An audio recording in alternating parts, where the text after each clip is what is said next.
niya. Sa tagal na kong hinintay, nadumaan ang araw, buwan, taon.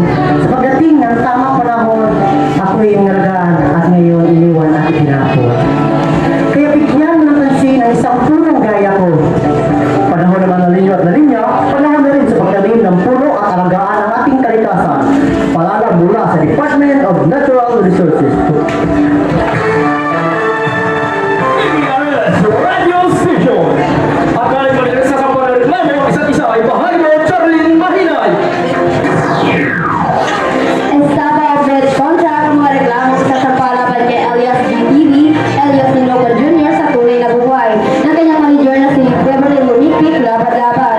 Ito ay dahil umano sa mga anti-commissions at natanggap ng mga kabanda nitong dingid sa kanuman na walang pahitulong na namamahala ng singer Carolina.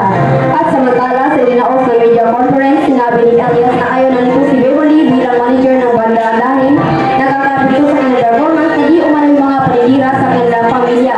Nag-uulat mula sa Tinig Kabataan, Charissa naman, nagbabalita. Salamat, Cherise. 6 na gold medalya na sungkit ng atleta ng Kauswagan National High School. Para sa mga medallions, Russell Cargon. Hitik na kung paano makuha ng mga atleta ng Kauswagan National High School matapos makamit ang 6 na gold medalist. 2 kay Hazel Lompada, 3 kay Evelyn Fermo, at 2 naman kay Arvin J. Retio. Pahayag ng isang atleta na si Evelyn Fermo, hindi raw madaling makuha ang ganitong medalya kahit kanina lang ang kanilang tuwa. Nagulat, Russell Cargon, balik sa'yo, Grace Blair.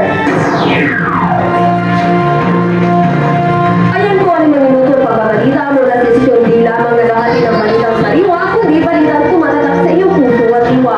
Ito inyong tagabatay, Grace Blair. At lagi niyong kakapay Camilo Semproso. Bagong